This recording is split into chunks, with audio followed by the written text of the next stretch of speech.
Welcome to CTV News Your Canada. It's Wednesday, August 20th. We'll bring you profiles of fascinating Canadians and stories about your community. Thanks for watching. A quick stretch of the fingers. The range of motion is incredible. And these robots are ready to work. A humanoid robot is a robot that matches the human form. At Mercy Robotics in Cambridge, Tarek Rahim and his team have developed human-like robots that can do human tasks. Everything is Mercy designed, and we're really proud of it. Mercy says their robots are already addressing critical Canadian challenges like gathering data for remote First Nations water plants, providing support in aging care facilities, and filling essential roles in precarious industries. These robots are going to tackle the repetitive, monotonous jobs. And most importantly, they're going to handle the backbreaking labor that humans should really not be doing. Rahim says people shouldn't worry about the humanoids taking human jobs. They may replace some roles, but he says with any emerging technology, new job opportunities arise. That's backed by global humanoid robot market projections, which show it growing from $2.92 billion this year to $15.26 billion by 2030. And those are the most conservative estimates, so I wouldn't fear too much about a dystopian future with no employment opportunities. The robot moves around on wheels with the help of a joystick. The reason we do wheel designs is because they're inherently stable. You cannot knock this guy over. In the manufacturing sector, Canada ranked 12th in robot installations behind countries like the U.S. and Mexico. Yet Mercy says they have the tech to catapult Canada to the top of the world rankings, in an industry they believe will have the same impact as the automotive revolution. But above the impressive technology, they have the passion to match it. In a way, it's the most rewarding feeling ever. So I imagine that's what having children feels like. Spencer Turcotte, CTV News, Cambridge.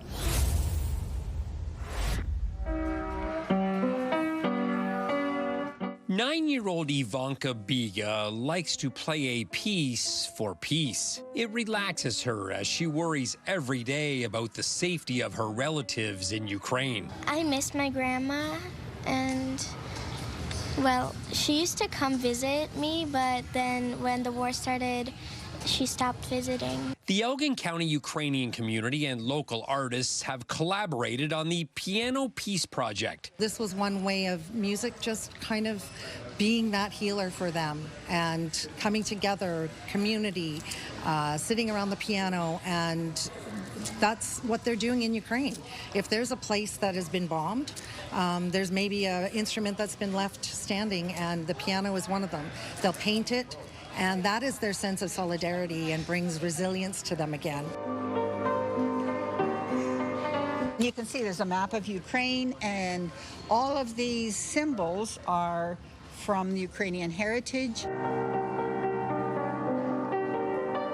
And my parents were immigrants who fled after World War II, fled Europe to come to this land of strength and beauty and peace. And I felt that it was so important to come and help all the people that had also been displaced. We've been sending things like tourniquets, medical supplies, as well as humanitarian aid. So that's the purpose of having the piano play a piece for peace. Give us a donation, and we will be sending it to where it's needed. And the need is as great as ever. As President Donald Trump pushes to end the war, Russia continues to attack Ukraine with drones and missiles. It would be really nice to not have, the bloodshed. It's devastating for family and friends of people living there. The piano will remain at the local Home Hardware, where they will accept donations until the end of August. It will then move to a new location, which is yet to be revealed. Brent Lale, CTV News. Do you want to make it look like a sound? Sure, if you want to, anything you would do to normally. Working out the kinks and setting up the stage, platinum-selling viral sensation Jessia is going through a sound check before she performs at the C&E Band Show, where so many big acts have performed before her. I feel like it's a rite of passage. Like, even like going down into the dressing area and seeing like everybody who's played this stage before, I'm like, this is insane. And so, and all of my cousins, they're from here, and so they've grown up going to shows at the CNE, and they're all coming, so it's going to be really, really cute. Maybe I'm not pretty, maybe I'm just fine, 'cause I got a belly and I got a bone. In 2022, the BC native won the Juno Award for Breakthrough Artist of the Year. I did not expect it to become this huge anthem. I'm so thankful that this was the song that put me on the map. And like, I'll never forget, I played Calgary Stampede, was like the first show that I ever played.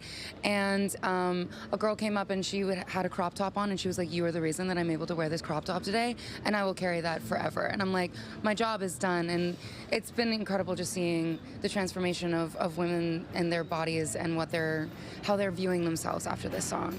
The singer-songwriter will be joined on a triple bill with Rev and Aquila, a fellow Canadian R&B singer.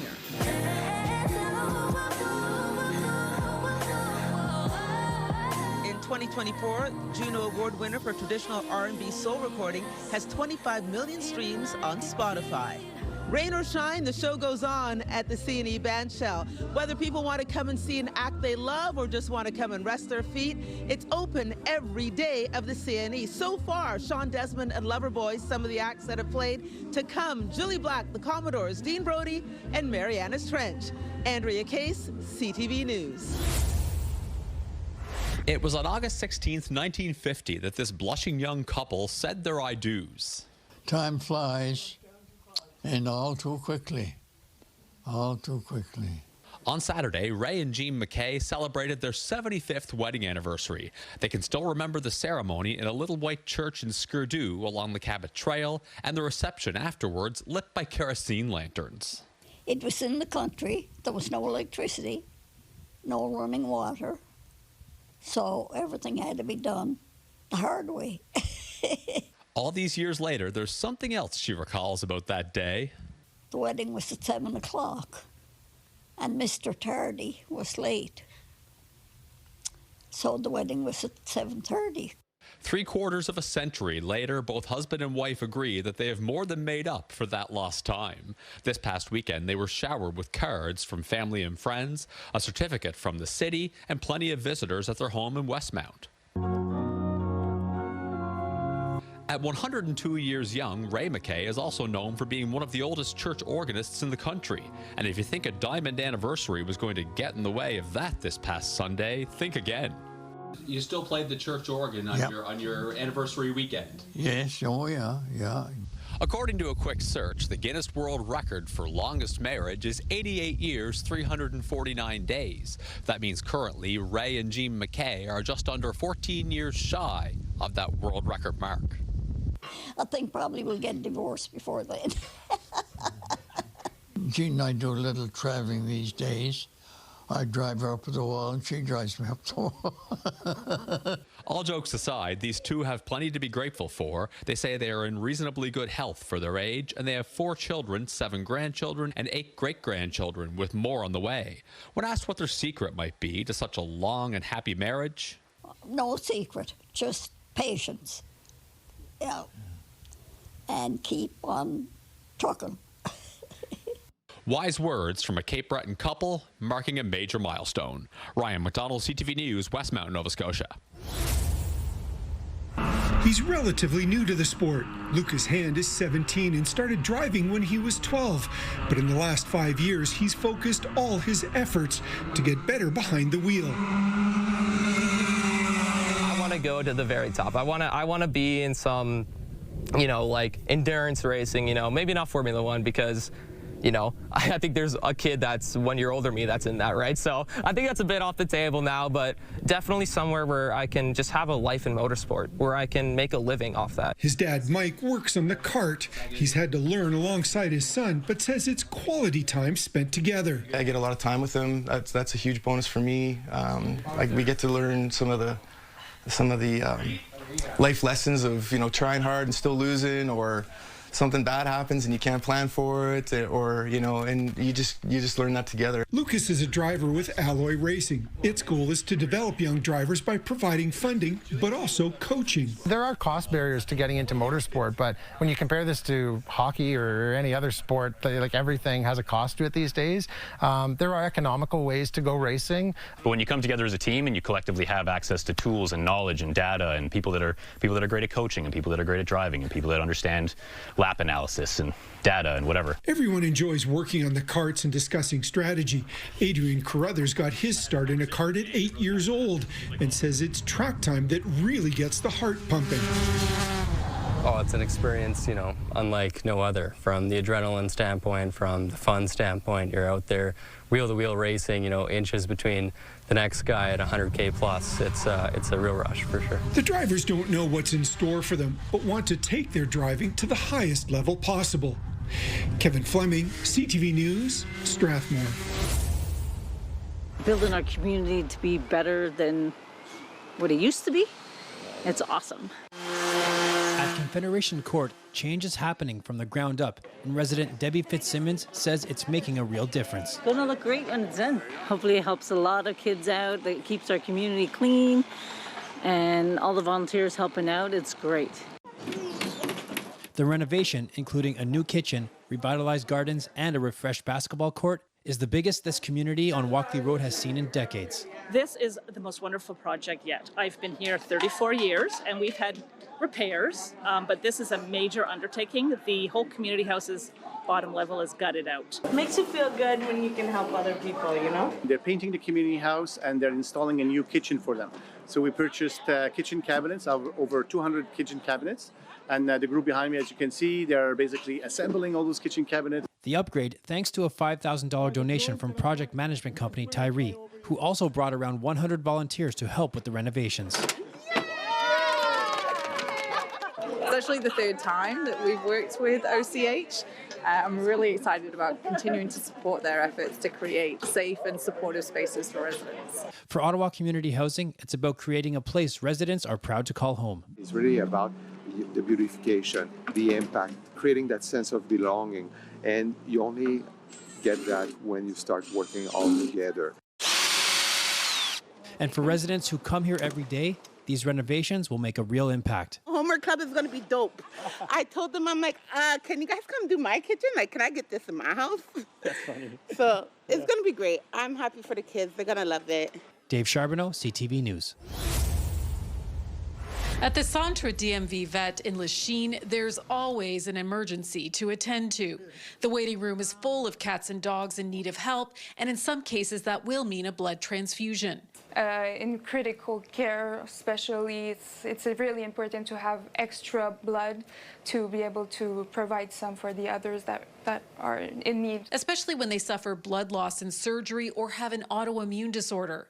But the blood supplies at the hospital are low and can often be hard to come by, especially since many people don't think about pet blood donation. We can use the blood for many things because with one donation, we can separate the blood in plasma and with serum and with the right blood cell. One dog's donation can save 6 animals, and a cat's blood can save up to 3. In order to give, pets need to be less than 8 years old and in good health. Dogs need to weigh more than 25 kilograms, and cats need to be more than 5 kilograms. They also need to be up to date on vaccinations. Patrice Lavoie has 6 dogs. 2 are blood donors, and he says it's an important thing to do. It kind of gave me all the whole meaning of actually helping, because you never know when one of your pet is going to need blood as well. Sure enough, months later, his greyhound rescue, Esteban, did get sick and required 2 units of plasma.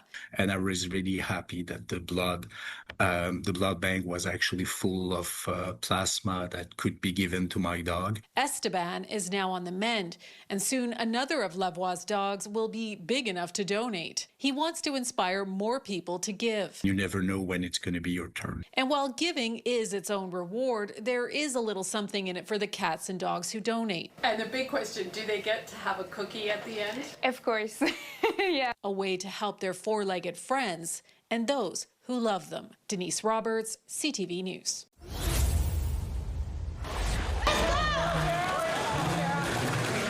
Here at Taylor Tennis Center in River Heights, hundreds of picklers are playing their game on 32 indoor courts.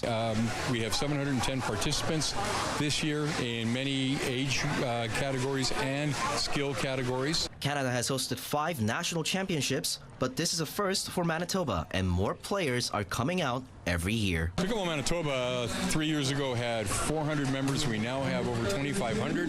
Pickleball Canada has exceeded over 80,000 members at this point in time. So every year we're growing by, I would say, 25% easily. It's growing very fast in North America. Kim Ezer-Simpson is with Pickleball Manitoba. She says everyone can play the game. I actually started playing pickleball a few years ago because my father played. He's now 80, and he got me into the game. And that's the beauty of pickleball.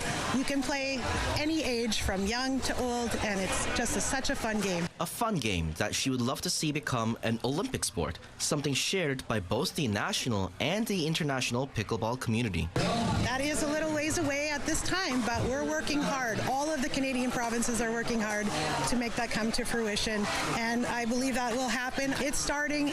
People are having these tournaments. It's coming, and pickleball's here to stay. Lisa Bergson smiles as she recalls her journey into the sport. She walked into a pickleball clinic at Winnipeg Beach 9 years ago. Boy, I was hooked as soon as I hit that first ball. The game suited her as she had just retired. It's easy to learn to play, whereas tennis is a little more difficult for people to get a hang of. So pickleball is a little easier, and it's very social.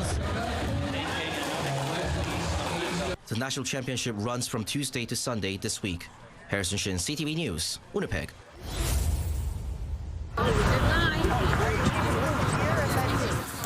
It's happening at the Commonwealth Lawn Bowling Club in the Woodcroft neighborhood. Men and women from across 8 provinces will compete in singles, pairs, triples, and fours. Organizers hope the event attracts more bowlers of all ages. We find events like this are really good for kind of introducing it to people who've never heard of it before. My grandfather bowls, so I got in with him during into the youth program because he wanted people to bowl with him. The playoff rounds begin Friday, with medals being handed out Saturday ahead of closing ceremonies. SaskTel's obligation to the Canadian Radio, Television and Telecommunications Commission requiring them to print phone books is no more. But that doesn't mean the Saskatchewan phone book is going anywhere anytime soon. That doesn't necessarily mean that we are going to stop or change the way that we distribute phone books. It just provides SaskTel with the flexibility to evolve the way that we distribute phone books in the future. According to Jacobs, nearly 12,000 businesses across the province advertise in the phone book, and the company is still seeing a demand from some folks who simply prefer a physical phone book as opposed to the digital option. From a small business perspective, it's a really great way to reach out to potential customers or those who might be in your community may not have heard of your service. It's also a good tool for anyone who might not be as comfortable with technology as younger generations are. CTV asked some Saskatoon residents about the last time they used a phone book. I don't honestly remember. It's been like 3+ years at least. It was many years ago. Probably, I don't know, maybe 7 or 8 years ago. I don't know what that is. As SaskTel has no plans to cease production anytime soon, residents also shared their thoughts on the future of the phone book. The only thing that I wish they would have the cell phone numbers in the phone book, and they don't. Do you think they should keep printing them in Saskatchewan? Yes, I do, because people do use them. Yeah, some people still use them. No, to be honest. I would like to have a phone book. Yeah, why is that? Well, it used to be you could look up somebody in there, but I guess nowadays people don't want their name in the phone book anyway, so. While Saskatchewan phone books won't be going away, anyone who does not wish to receive one can opt out online on the Direct West website. And they are 100% recyclable, so any unwanted books can be tossed in the blue bin. Hallie Mandrick, CTV News, Saskatoon.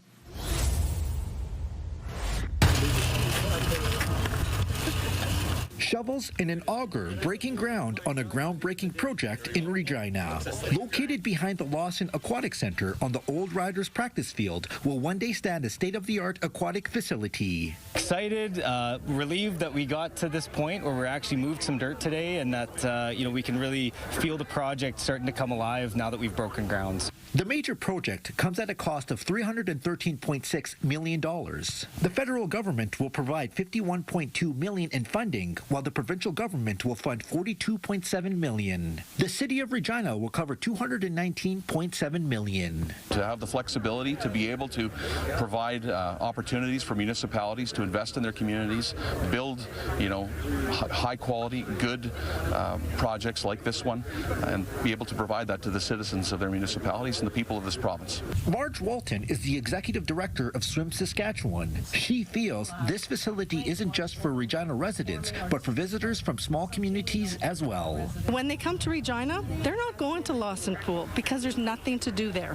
However, when they go to other cities where there is the leisure side of the pool, that's what they're doing in between their games. So there's huge opportunity for, especially for visitors coming to the city. $28.5 million of the budget will go towards the geothermal heating of the facility. It uses heat from deep underground, and it's believed it will save the city millions of dollars in heating costs. Construction will begin next month, while the facility is projected to open in 2029. Yeah, it's an incredibly exciting day for the community, for Regina, and it just shows that Regina deserves nice things. Mick Favel, CTV News, Regina. As Paul Lewis draws outside this summer, he's reminded of when he was painting inside that winter and something smacked into his window. Bang! I was like, what the heck was that? When Paul went outside to help the bird, it didn't respond. He was all limp and it was like he was dead. I'm like, okay, well, maybe he's not breathing. So Paul brought him inside and started performing CPR on the bird. Started little breaths on his little mouth, and I was pumping his little chest there. And before he shows us what happened next, Paul says he's done this sort of thing before, like when he tried to save this other bird after spotting it stunned in the middle of a busy street. So I stopped traffic. He was going to get run over. I ran out, I picked him up, brought him into my car. Where Paul comforted the bird until he could fly away on his own. And then there was that other time Paul rescued this baby bird from a curious cat. He sat in my hand, and Mom and Dad were kind of chirping and squawking, so I put him on a branch, and they came right over, and they puked up a little berry into its mouth. I was like, wow. And after the baby ate the berry, Paul says he put out his finger to give him a goodbye pet. And he jumped back on my finger. I was just like, you are the cutest little thing in the world. Which brings us back to when Paul tried to bring this bird back to life. Started blinking. I'm like, all right, well, he's alive again. Alive, but far from lively. So Paul sat with him, pet his head, and started showing him this book of bird art by iconic painter Robert Bateman. As soon as we got to the robins, he just came back to life and just chirp, chirp, chirp, and looked up at me. I'm just like, oh, you like the robins, hey? Maybe he knows a robin. I don't know. What Paul does know is that the bird seemed inspired by it all, and before eventually flying away, seemed to express his gratitude. I just loved the way he just looked back and gave me this. It was the cutest little wink, and then he flew away. I'm like, all right. Good luck.